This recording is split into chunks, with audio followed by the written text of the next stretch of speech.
With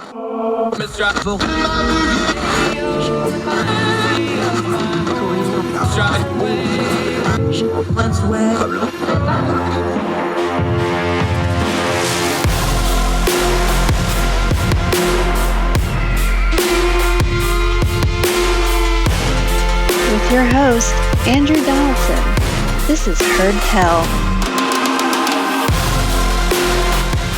Welcome back to Heard Tell. It is June the 20th. It's a Monday, folks. You know that feeling. You can feel it kind of crawling up the back of your neck. I got to get back at it. I'm thrilled to be at it. Glad you are with us. Appreciate you joining us here on Heard Tell. I'm Andrew Donaldson.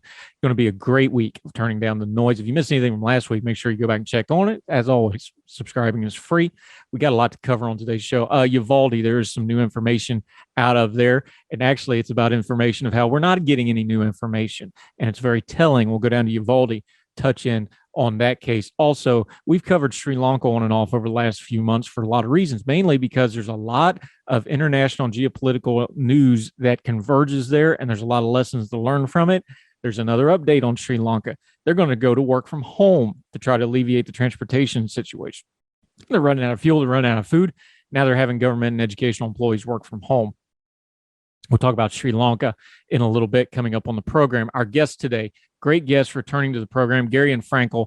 We're going to talk a little bit about Latinos. We're going to talk about the Latinx nonsense that seems to have ended a little bit, but we're also going to get into the politics of Latinos. The demographic numbers are out.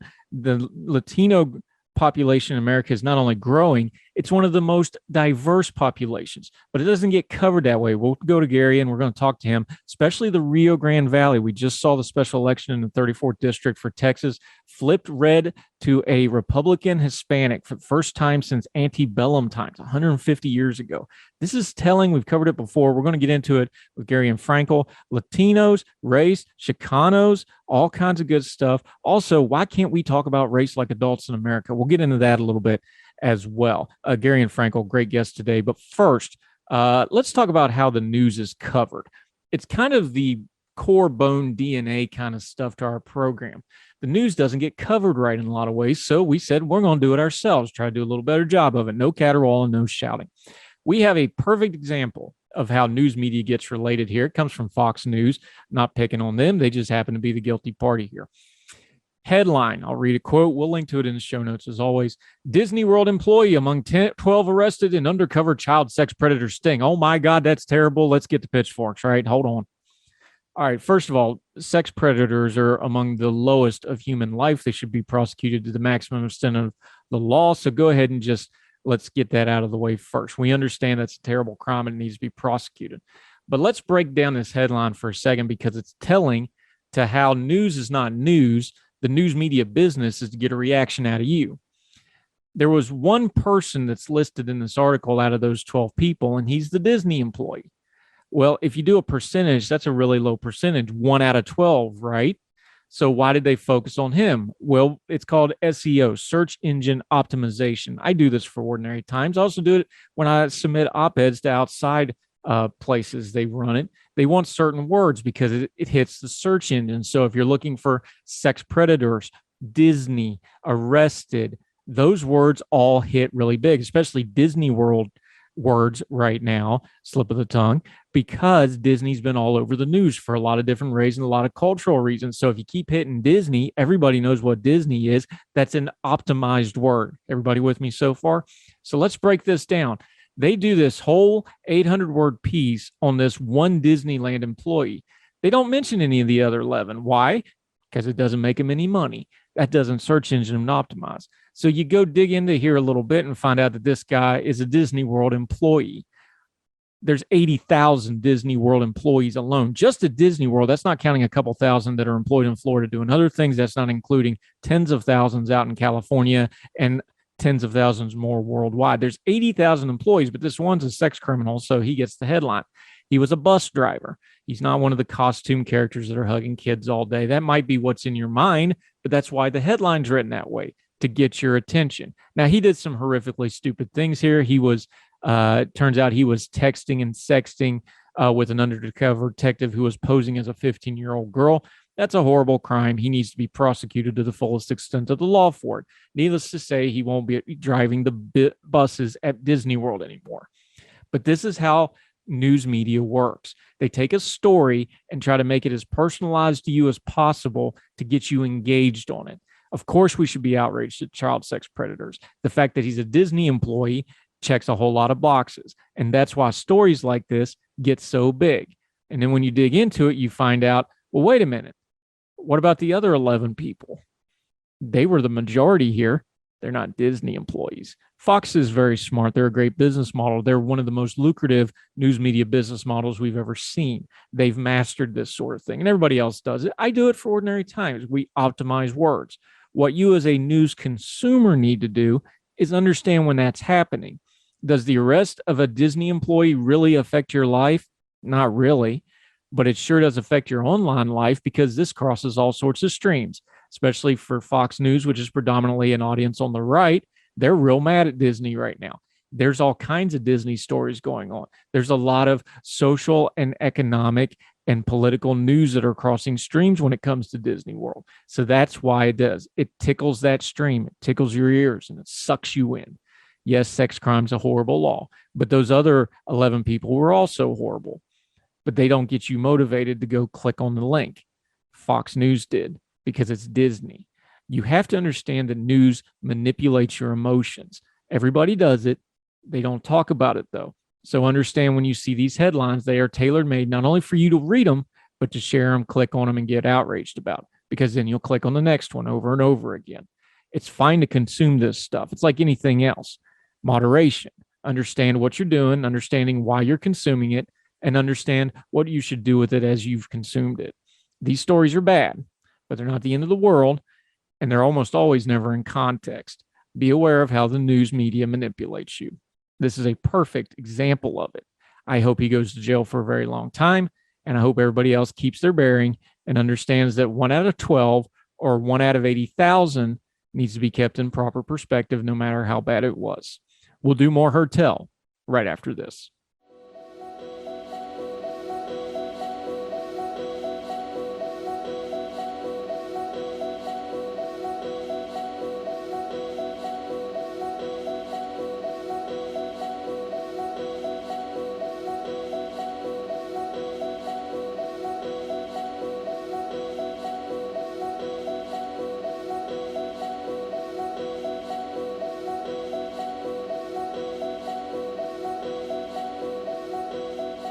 Welcome back to Heard Tell. Let's go down to Uvalde. This story gets worse the more you dig into it. This is from Vice, partnering with Motherboard. I'm just going to read it because otherwise I'm going to say words that the FCC don't approve of. The city of Uvalde and its police department are working with private law firm to prevent the release of nearly any recording related to the mass shooting at Robb Elementary School in which 19 children and 2 teachers died. According to a letter obtained by Motherboard, that's a Vice derivative, in response to a series of public information requests, the public records of Uvalde is trying to suppress include, pay very close attention to this list, folks. They want to suppress body camera footage, photos, 911 calls, emails, text messages, criminal records, and more. Basically, that's everything. The city, this is a quote, has not voluntarily released any information to a member of the public. The city lawyers, Cynthia Trevino, who works for the private law firm Denton, Navarro, Rocha, Bernal, and Zeke, wrote in a letter to Texas Attorney General Ken Paxton. The city wrote the letter asking Paxton for a determination about what information it is required to release for the public, which is standard practice in Texas. We've seen this in other stories. It's a little complicated when you get into body cam footage and things, but nevertheless. Paxton's office, back to Vice, will eventually rule which of the city's government's arguments have merit and which will determine if any public records is released. The letter makes quite clear, however, the city and its police department want to be exempted from virtually everything.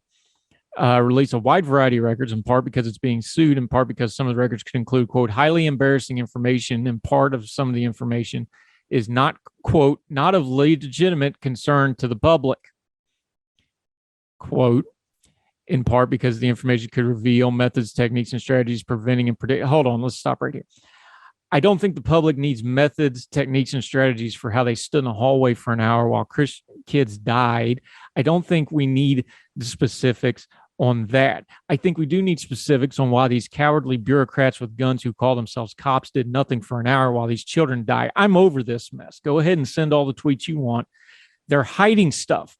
Now, there's certain parts of this video that you do not want seen. We don't need to see the mangled bodies of the children out of respect for the victims, and the families. That's one thing. They want to block everything. They don't want you to know anything about what the officials did here or the official response. They know they're going to get sued to high heaven. They know they have high culpability, but nobody's taking any accountability.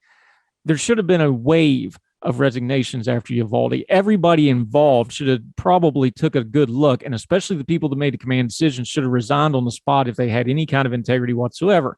They don't. But what's even more shocking is the fact that they haven't. Looking at you, Pete Aravaldo, the chief that was supposedly in charge but says he wasn't in charge. Why haven't you resigned? I don't care that you're on city council now. You're unfit for office. You shouldn't have anything because you refuse to answer any questions. The fact that it is seemingly fine with so many people that we haven't seen a rash of resignations and demanded that these leaders who were in charge are no longer in charge of anything, and they're going to run out the clock, and they're going to hide behind legalese, and they're going to lawyer up, and they're going to hope people forget, and they can hold on to their pensions, and they can hold on to their cushy little jobs with great benefits that don't require a whole lot of work. I'm sick of this, but apparently not enough people are sick of it because we continue to tolerate it. The fact that they're hiding behind the legal law to hide the information on how incompetent they were so that they can continue to stay in the same jobs again and again and again is frighteningly bad. It's frightening that it's happening. It's more frightening nobody seems to care. These are not cops. They're bureaucrats with guns. And you saw what happened when you call for help from bureaucrats with guns. You get a body count, and they're going to continue to get their pension anyway, whether they did the job or not. It's sickening. It's wrong. They should be ashamed of themselves. And the rot in Uvalde runs deep. And I highly suspect if we look at police departments around this country, we're going to find a lot of the same rot everywhere else. We should probably do something about it before it involves the blood of children. More Heard Tell right after this.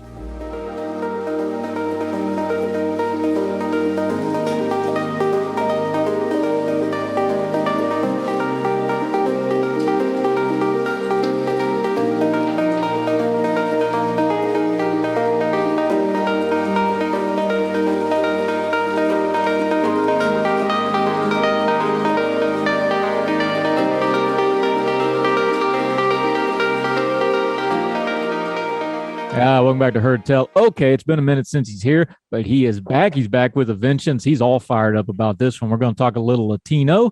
We're going to talk a little Latinx. We're going to talk a little Chicano. We're going to talk a whole lot of Texas. So deep from the heart of Texas, my friend, Garion Frankel. How are you, sir? Good to have you back. Hey, good to be back. Thanks for having me, Andrew. I'm doing well. I always enjoy talking to you, my friend. Okay. The Latinx thing. Let's just parse it out this way. You have a great piece out in the James G. Martin Center about it, but let's just parse it this way. We saw the census data. We know the Latino numbers in America from the census data. They're not the largest group demographically growing. That would be Asian Americans. But buried in that data is, I think, the core of this problem. The growing Latino population in America is not only growing. We found out from the census, it's also one of the most diverse populations in America. Isn't that just kind of the core problem of this is we have a buzzword for Latino and then everybody puts things on it, but this is really a diversifying demographic? Absolutely. That definitely does get at the heart of the issue some. Just to give a short illustration, somebody who is Mexican-American living in South Texas is going to be completely different from someone who's Cuban living in Miami, and they're both going to be completely different than somebody who's Puerto Rican and living in the Bronx. And while there are some labels that are broadly acceptable, like Hispanic or Latino, the seeming effort to put everybody into one team or one camp has caused a lot of hostility among people of Hispanic origin like myself. And, you know, as much as the left talks about colonialism and imperialism, it's essentially what they're doing by trying to compartmentalize an entire group of people. Yeah, this actually sparked something when I was reading your piece, and I had to go dig for it because I got, brain damage, so I forget things. But we have Google to fill in the blanks. I found it. I went back and looked, an NPR article back from 2021.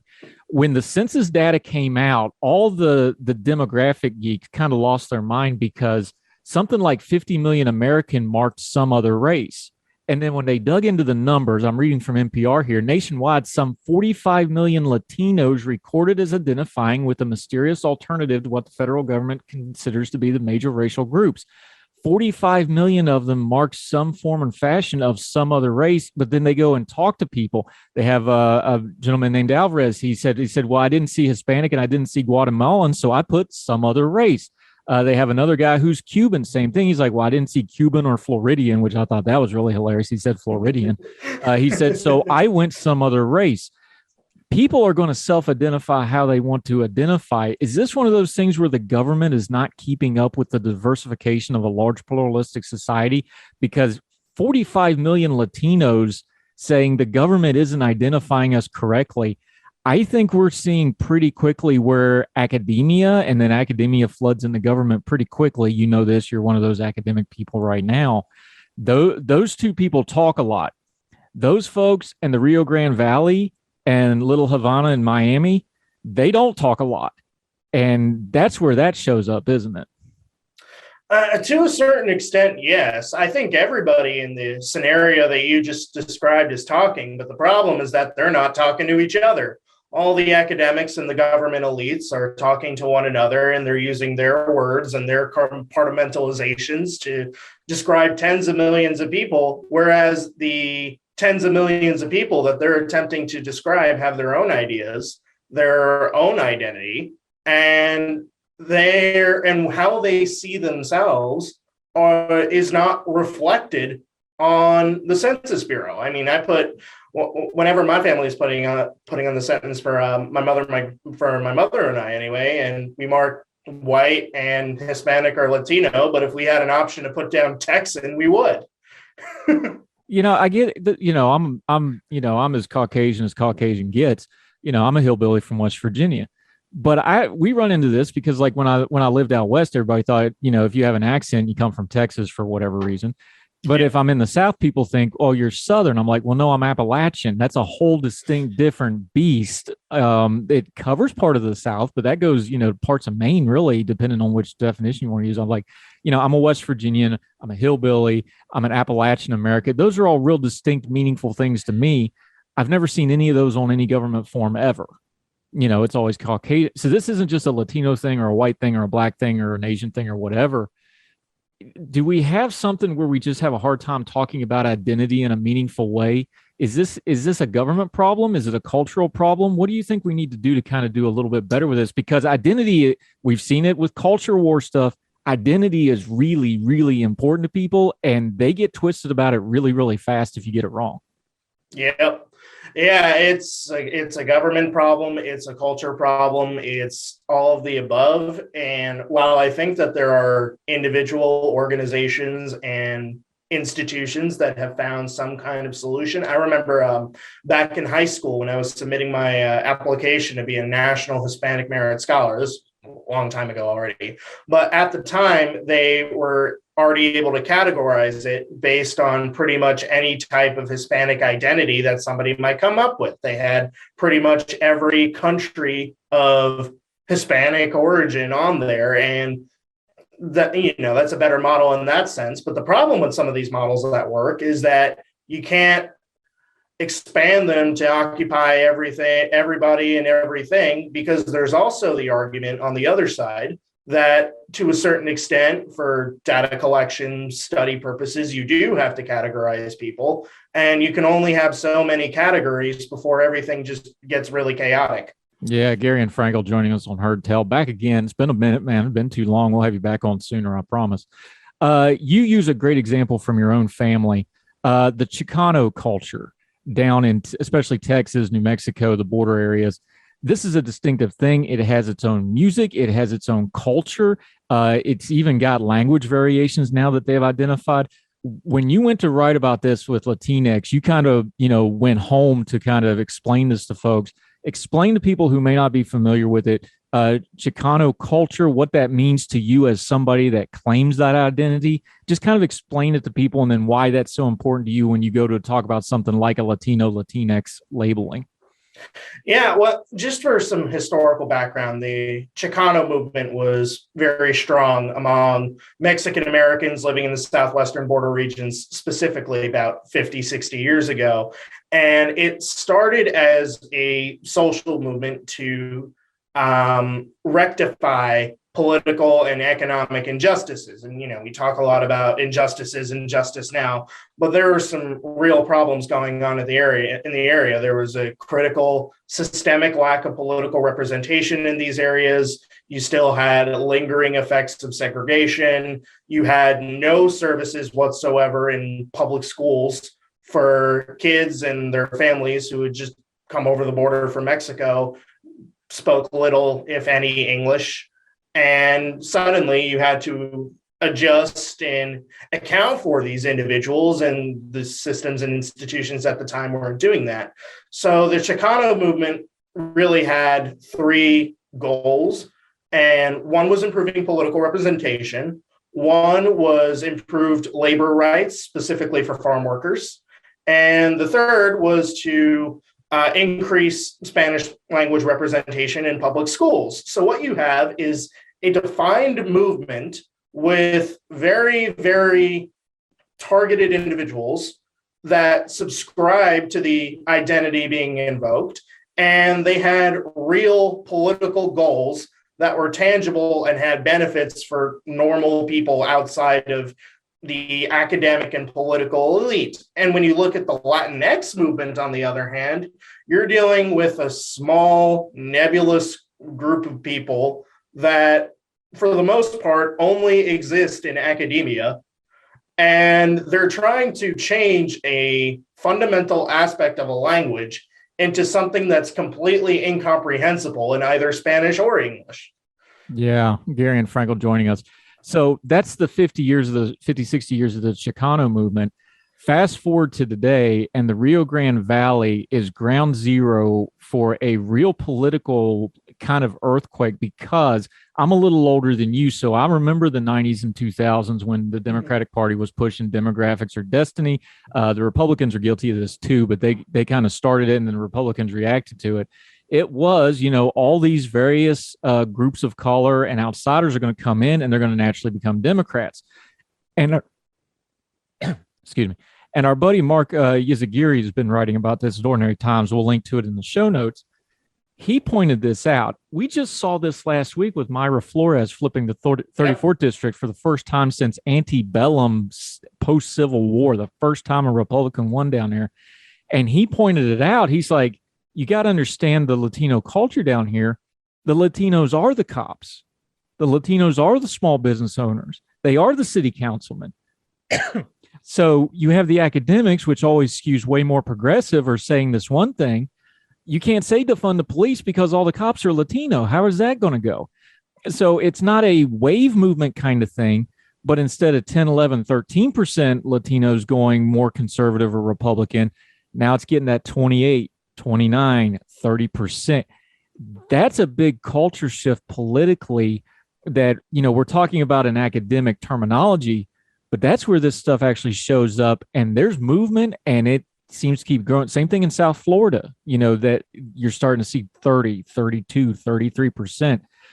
How does that feel for you as somebody who's in that area? You're from that area, you study in that area.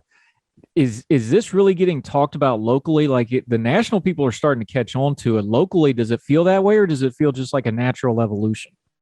Well, I will preface by saying that while my mom is from the border area, I grew up in Dallas. So even though it's the same state, you do have a little bit of removal from it. But, real Dallas, not South Fork, Dallas, real Dallas, right?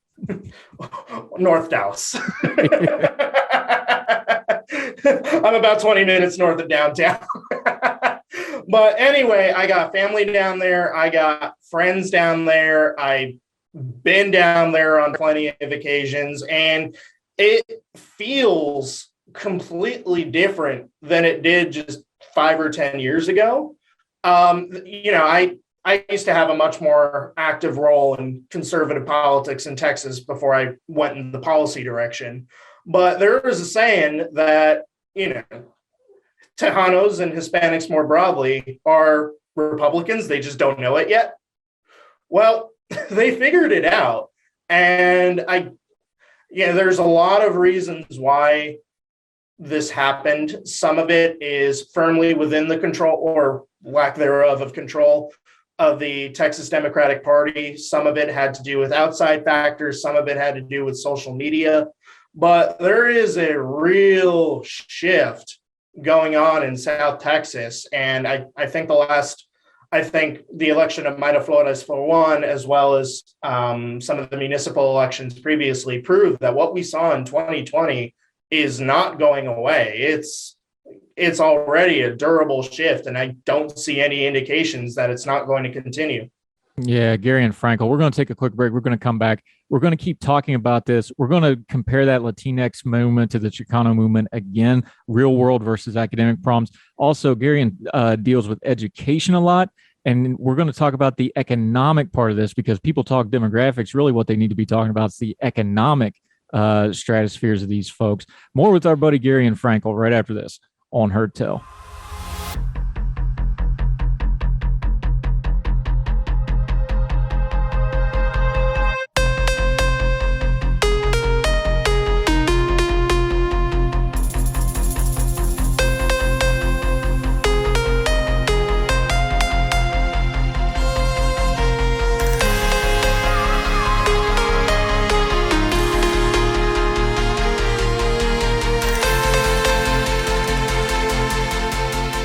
Welcome back to Heard Tell. We were talking about San Antonio and getting wistful there for a minute, so sorry about that, folks. One of America's great cities. Nobody go to San Antonio. Just trust me. I've been there a whole lot over the years. Great city. But anyway, let's talk about that Texas thing a little bit. You wrote in your piece, James G. Martin Center. We linked to it in the show notes. Make sure you read the whole thing for yourself. But really, the nut of this is the Latinx movement is an academic problem, solution looking for a problem. The Chicano movement succeeded because, like you said, it was civil rights, it was voting rights, it was real world stuff, it was economic advantages, it was things like that. And that just naturally drove people because they're like, no, dang it, we deserve better and we're going to do it. That's really the heart of this, isn't it? Is because you have these natural movements for people that want their lives better. And then you have people that have lives where they're trying to find something to do with themselves to make things better. Is that just basically the basic nuts of this? Yeah, pretty much. A collection of academics, many of whom are white and very progressive politically, decided that the fact that Spanish is a gendered language, like so many other languages in the world, was problematic and not inclusive to people who don't identify with the traditional gender binary. And so the solution in their minds, and it's unclear exactly where the word comes from, started popping up in a couple journal articles about 15, 17 years ago. It may have also started in an internet chat room, but whatever it was a firmly academic problem for a solution that affects a very, very, very small amount of people. And the solution is to change an entire language, of course. Yeah, I mean, the Romance Latin-based languages, which is a large portion of the, Western-speaking languages, I'm perfectly happy to be respectful to anybody who asks me to do whatever they want language-wise and identity-wise and pronoun-wise. I got no problem. I'm happy to accommodate you however I can to make you happy. Same here. But, changing the language for 3 and 4 and 500 million people because of an O and an A on the end of the vowels, and I'm not real great at grammar. I'm a community college kid. That just seems like such a gross overreaction to something. And it's like you said earlier with the Chicano movement, though.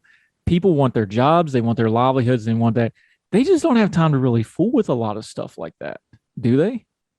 No, they don't. And the people in Hispanic communities around the United States are extremely hardworking, very, very insistent on reliability and personal responsibility. Very family oriented. Usually very spiritualistic, whether it's, traditionally it was more Catholic, it's trended more spiritualistic, but very family oriented, very spiritualistic, very, if you took it and put it in a bunch of white guys like me, you would call those traditional conservative values, right?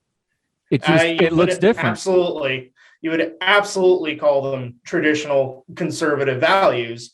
And then suddenly you have this small collection of progressive academics trying to, and of course, many, if not most, people in those areas now are native English speakers, but even so, you'll hear a lot of Spanish in those areas. And suddenly you've got this small groups of academics who want to change all of that, because Latinx just sounds weird in English.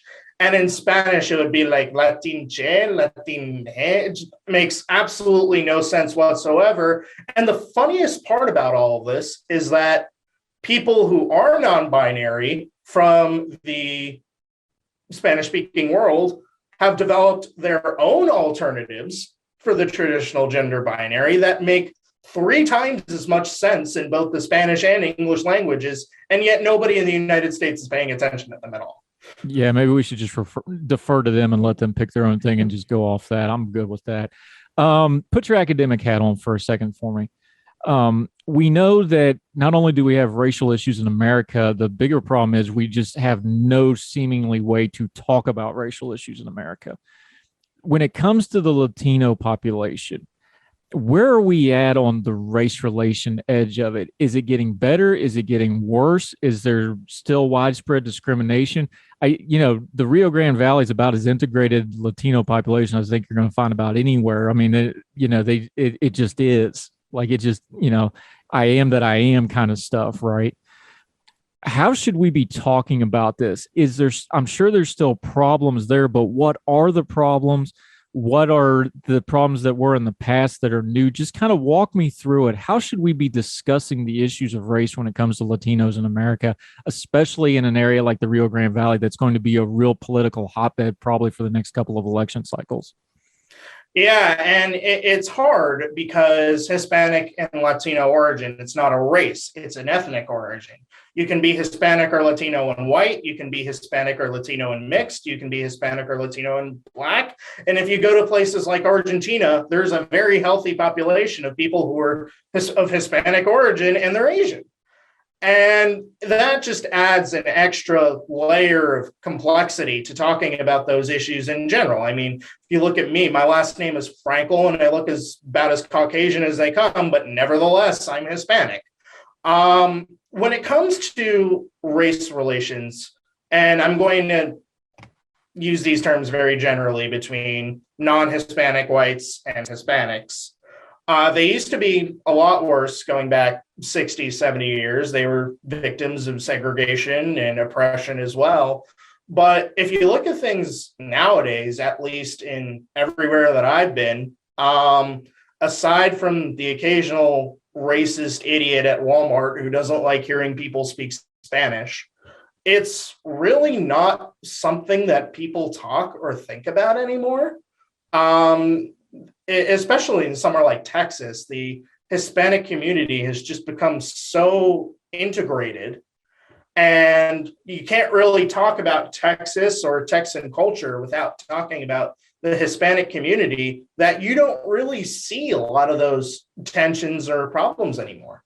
Yeah, Garion Frankel, I'm glad you brought that up because of this reason. We just had Daniel DiMartino on the show a couple episodes ago, and he made the same comment. He's like, look, Argentina, white kids, black kids, it's not an issue. Never even thought about it. I come to America. Now I got to think about it. And it's right there. And America deals with it differently. Our buddy Holden, Dominican Republic, same thing. He's like, yeah, white kids, black kids, no big deal. You come to America, all of a sudden it's a problem. We're getting ready to we're going to talk to one of our UK friends about this. Racist problem and ethnicity problems, those are universal things, but they really do manifest really, really differently based on your culture.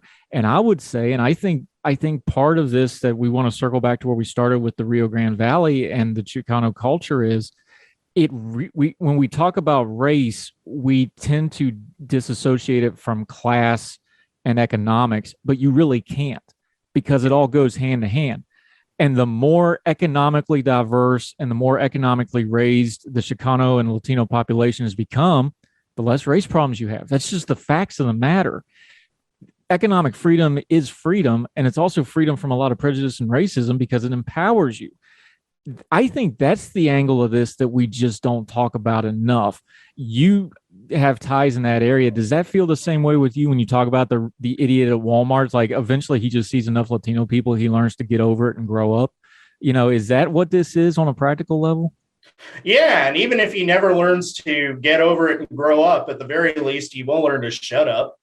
No, but when you look at the economic profile of the Rio Grande Valley, it's small business owners, it's people working in the oil industry, it's law enforcement is a major employer in that area, and it constitutes a very similar economic profile to a lot of Texas that is majority non-Hispanic white. And because of that, the cultural and political differences between those areas are starting to evaporate a little bit and become more one and the same, because it really isn't like going to a different world. When you go from somewhere like the Dallas suburbs to the Rio Grande Valley, you're still in Texas, and you know that you're still in Texas. It's still very Texan, and people don't recognize that enough in their obsession with identity, especially in academia. Texas ain't subtle. We'll definitely give them that much of it. Garion Frankel, one last thing to kind of loop this back to where we started and put a bow on it. We understand academics do things like this Latino, Latinx thing. We understand it becomes a political thing because of that. On the grassroots level, grassroots is the wrong word. On the Rio Grande Valley level, at the Walmart level, let's call it that. Where's the identity of those folks going? Like you said, like you would probably identify Texan and Latino and identify that way. This has changed a lot in the last 5 and 10 years, like you mentioned. What's the next 5 and 10 years hold for this demographic group, do you think? Well, already, if you talk to a lot of the people down there, sure, they're of predominantly Mexican origin, but if you ask them what they consider themselves, they're going to say Texan. They're going to say American. And, that's a large chunk of the people there. And while I don't think that's necessarily going to change much in the next 5 to 10 years, because you already have a process that's happened, what I do think is going to change is that they're going to be a lot louder about it, because suddenly they need to be a lot louder about it when it wasn't necessary previously. Garion Frankel, great stuff. I think this is the healthier way for us to talk about things like race and demographics and ethnicities.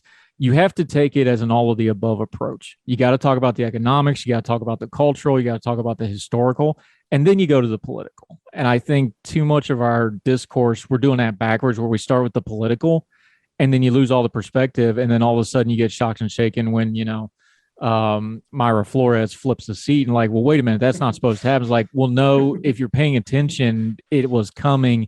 And it was like the steamroller in Austin Powers. It was coming slowly and inexorably, and it finally got here. So I appreciate this conversation. We're going to keep having it until we get you back on Heard Tell again, which will be sooner than the 4 months it was this time, I promise. Let folks know where they can follow you on your social media and what you got going on, my friend. Yeah, absolutely. You can follow my writing very frequently with Chalkboard Review and the American Institute for Economic Research. And as far as social media goes, my Twitter is literally my last name and then my first name, and I'm very active. Unmute. There it went. He's a Texas A&M guy too, so you can make a joke about how many Garion Frankels it takes to do light bulbs and so forth. That's up to you. But go ahead and get your shot in there. You are a graduate student at A&M. Jimbo got a little rowdy a little earlier in the year, made some headlines. People going to go looking for you on the field this year. How's that going to shake out, you think? I love my coach. I'm just going to say that. No, I think that there's a lot of Aggies who have national championship expectations. And I think it's a little early for that, especially with the quarterback situation being uncertain. But I think I'd be happy with a 10-win season. Just 10-win season, I'm good. I don't need a natty this year.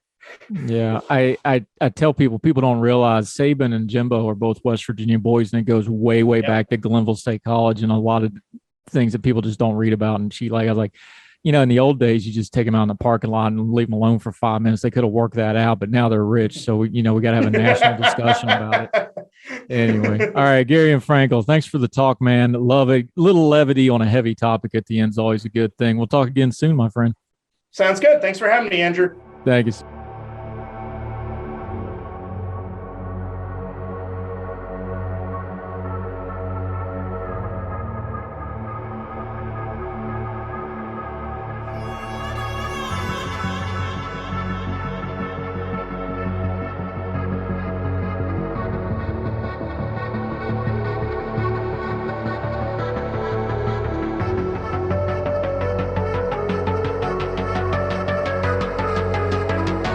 Welcome back to Heard Tell. We've been covering Sri Lanka on and off over the last few months for a lot of reasons. People are like, well, why do you cover Sri Lanka? They are having an absolute total economic collapse, but there's a lot of different stories that converge and cross streams on Sri Lanka. China's heavily involved there. The U.S. holds a lot of the bond debt there. India is involved, of course, because of their proximity to Sri Lanka, and they're in a rock and a hard place because they've got to try to appease China and us at the same time, and that crosses in Sri Lanka. Sri Lanka took on an enormous amount of debt during the pandemic because they were told, like a lot of developing and third world countries, hey, just spend whatever you want and the world will cover it. And they did, but the world didn't cover it. And China holds that debt. And as we've already covered on the show multiple times, China is very imperialistic. They're not doing it through arms and conquest. They do it through financing. So they are taking over chunks of Sri Lanka's economy, especially in the ports, as deferment on payments of those loans. China's debt comes with a price.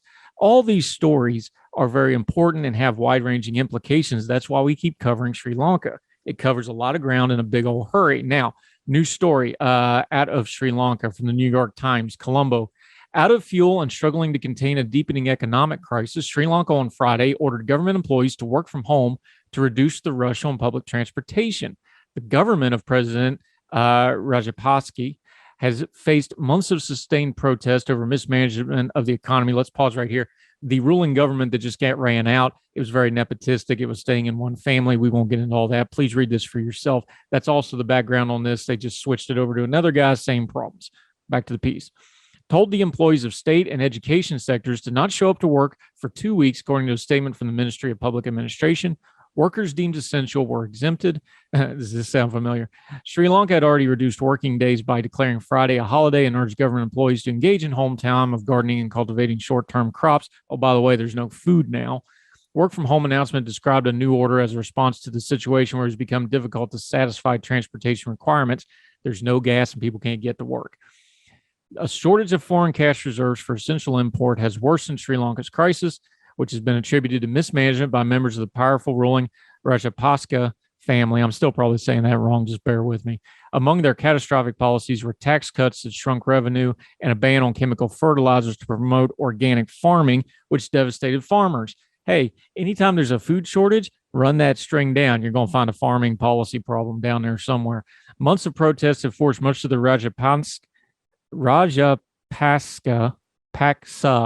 I'm going to get this right. We're going to work on it. Bear with me. Family, including the older brother Mahindra, who had served as prime minister and was ran out of the government. But Gotabaya Rajapaksa, we're going to keep practicing this, has held firm as president, introducing a new prime minister and hoping to attract the aid from friendly nations and engaging with the International Monetary Fund to restructure this country's mounting debt. The new prime minister is told that they would need $5 billion to import essential items over the next 6 months, much of it going towards fuel purchases. The country spends $500 million per month on fuel alone.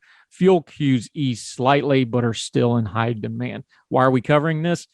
If your government mismanages your money and you get into extreme debt, this is what happens every single time. It's a mathematical certainty that your economy will collapse if you mismanage your funds. We need to watch this in real time because we say, well, that'll never happen in America. Oh, yeah? We got trillions and trillions of dollars of debt. And while it won't be that sudden and that specific, the story will remain the same. You will become deemed and accountable to things you don't want to be when you are in debt. Just like your home, if you're in debt personally, makes you make bad decisions. It makes you do desperate things. It goes for countries too. This is a warning to all of the developed world. You better get your financial house in order because if food and fuel runs out, The public ain't going to take that well. There's no politics that will assuage that. We've already seen what just minor fuel disruptions can do. Pay attention to Sri Lanka. Yes, indeed, it can happen here like it happened there. More Heard Tell right after this.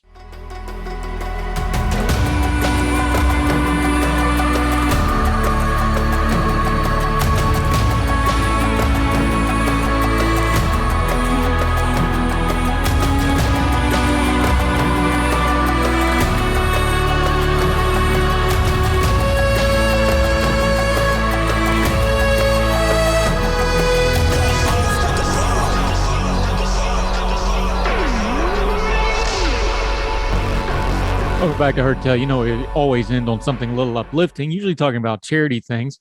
This is a big number on a charity thing. How much would you pay to eat lunch with a legend? Well, if you got a whole lot of money, apparently a lot, let's go to CNBC.com. A lucky and very wealthy person bid more than $19 million to dine with Warren Buffett in the 21st and final time that the billionaire businessman auctioned off a private lunch to benefit a San Francisco charity. The winning bid in the eBay auction that ended on Friday night far surpassed the previous record of $4.57 million that was paid in 2019. Proceeds benefit Glide, a nonprofit in San Francisco's Tenderloin district that helps the poor, homeless, or those battling substance abuse. Glide offers meals, shelters, HIV and hepatitis C tests, job training, and children's programming. Buffett, 91, is, of course, the chairman and executive officer of Berkshire Hathaway, has raised more than $53.2 million for Glide in the 21 auctions since 2000. An eBay spokeswoman said the lunch was the most expensive item ever sold on the company's website to benefit charity. No auctions were held in 2020 and 2021 because of the COVID, so this is the first time it's returned. Buffett became a supporter of Glide after his first wife, Susan, who died in 2004, introduced him to the charity where she spent a lot of time volunteering. He has also pledged to give away nearly all of his fortune. Buffett was worth $93 billion as of Friday, ranking 7th worldwide. This year's auction winners and up to 7 guests will dine with Warren Buffett at the Smith & Wollensky Steakhouse in Manhattan. That's expensive enough on a good day. This is really making it expensive. Those of you that aren't familiar with Smith & Wollensky's, check the brand of your Worcestershire sauce. Might be that as well. Back to CNBC. Buffett will be talking about almost anything except investments. Buffett still owns nearly 16% of the Omaha, Nebraska conglomerate, despite having donated more than half of his shares, including $4 billion in June 14th. Amazing number. A really good charity, though. More power to them. I don't know that I'd pay that much money to have lunch with somebody, but I'm glad people will benefit from it. That'll do it for Heard Tell. Thank you so much for joining us on this Monday. Glad to be back in the swing of things again. We're doing these as best we can. There are going to be days that I miss out. If I do, just follow us on the social media. We'll try to keep you up to date there. But if there's gaps or lateness or whatever, that's what's going on with that. Feeling pretty good, doing the best. Next 8 to 12 weeks, this is just going to be the way it is until we retest. So hang in there with us. Directly contact us. We'd love to hear from you at Heard Tell Show on the gmail.com, at Heard Tell Show on the Twitter. Of course, my social media and our guest social media are always on the bottom third graphics of the video. Make sure you check those out. Follow those folks. Give them your support. Give them feedback. You disagree, whatever. Let us know. Just be respectful. Keep your bearing. Love to hear from you. We'll talk to you again next time on Heard Tell. Till then, wherever you and yours are, across the street or around the world, we hope you're well. We hope you're well fed. We'll talk to you again real soon on Heard Tell. All the music on Heard Tell is provided under a Creative Content license from monstercat.com. Somos la máquina.